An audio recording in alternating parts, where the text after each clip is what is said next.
Hello, welcome to my another blog. I am the poor blogger. আর আজকে আমরা এখন সাজ্জাদের বাসা দিয়ে নানু বাড়িতে যাচ্ছি, কারণ অনেক দিনই হয়েছে আমাদের বেড়ানো। ছোট আম্মুদের বাসায় বেড়াইছি, মামুনিদের বাসায়, সাজ্জাদের ওইখানে।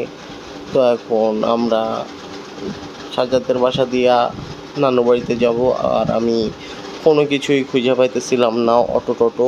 অবশেষে একটা রিক্সা পাইছি, আর এখন এই রিক্সাতে করে মিনি পার্কে যাব। এখানে হাসানুল আছে আর ওর ফ্রেন্ডরা আছে, ওদের সাথে কিছুক্ষণ আড্ডা দিব, কারণ আজকে আমাদের সবাই নানু বাড়িতে যাওয়ার কথা আছে, আবুল টাবুল।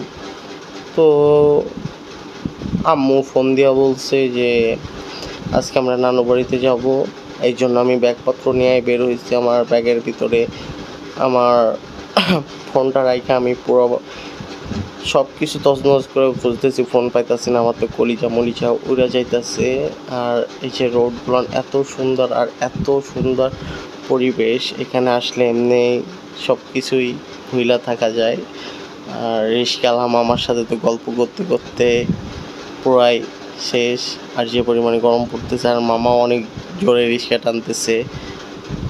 আর আমি এখন গার্লস স্কুলের সামনে আছি, এখান দিয়ে 3 মিনিট সময় লাগবে আমার মিনি পার্কে যাইতে। অবশেষে প্রায় মিনি পার্কের কাছাকাছি চলে আসছি। তো হাতে একটা ব্যাগ, এই ব্যাগটা টানাটানি করতে তো আমার কি পরিমাণে যে কষ্ট হইতেছে একমাত্র আল্লাহই ভালো জানে, আর আমি ভালো জানি যে এত গরমের ভিতরে এই একটা ব্যাগ টানাটানি করা এর মতন কষ্টদায়ক আর কিছু নাই মনে হয়। আর এখন চলে আসছি ডিসি পার্কের সামনে। ওইখান দিয়া রিক্সাওয়ালা মামা 10 টাকার ভাড়া আমার কাছ দিয়া 40 টাকার মতো নিচ্ছে, কারণ রিক্সাতে একটু ভাড়া বেশি। আর আমরা নানা বাড়িতে চলে আসছি। আর আমার ছোট মামা জিলাপি কিনে নিয়ে আসছি, যেহেতু জুম্মা ছিল, আর জুম্মার দিন জিলাপি খাওয়ার মজাটাই অন্যরকম। এই জন্য ছোট মামা জিলাপি কিনে নিয়ে আসছে। আর বাংলাদেশ আর জিম্বাবুয়ের খেলা ছিল, শুয়ে শুয়ে সবাই একসাথে খেলা দেখতেছিলাম, বাংলাদেশ আর জিম্বাবুয়ে। পরে আমি আবার আসছিলাম সাজ্জাদের আম্মুর সাথে সাজ্জাদের বাসায়। তো এখানে এসে দেখতেছি যে ওদের বাসার পাশেই একটা বাসায় হনুমান আসছে। তো এই হনুমানকে ডাকাডাকি করতেছিলাম, কলা টলা দিতেছিলাম।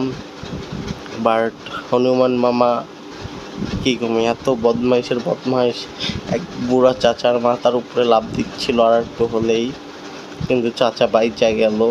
সে তো ভয় পাইছে এত পরিমাণে, সে ব্যালকনিতে বইসা বই পড়তেছিল।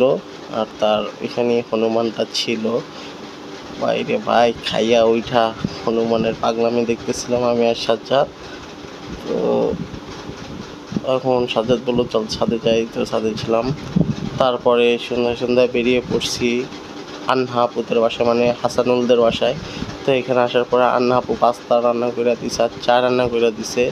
চাটা খেয়ে আমি বেরিয়ে পড়ছি নানু বাড়ির উদ্দেশ্যে একা একা।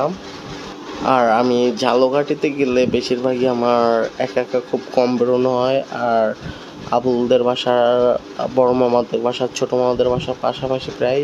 তো ছোটো মামাদের বাসায় কেউ ছিল না, তারা সবাই নানু বাড়িতে ছিল।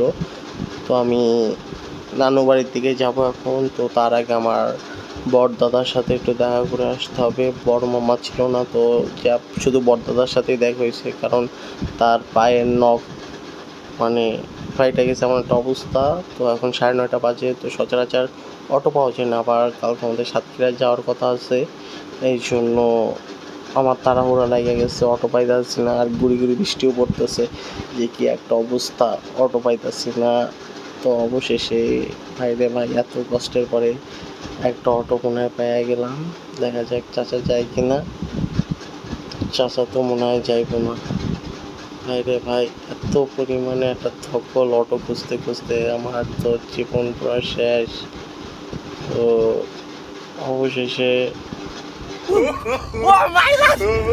অবশেষে চাচাও যাইব না। তারপর পরই একটা অটো পেয়ে গেলাম। আর বাইরে বৃষ্টিও পড়তেছে।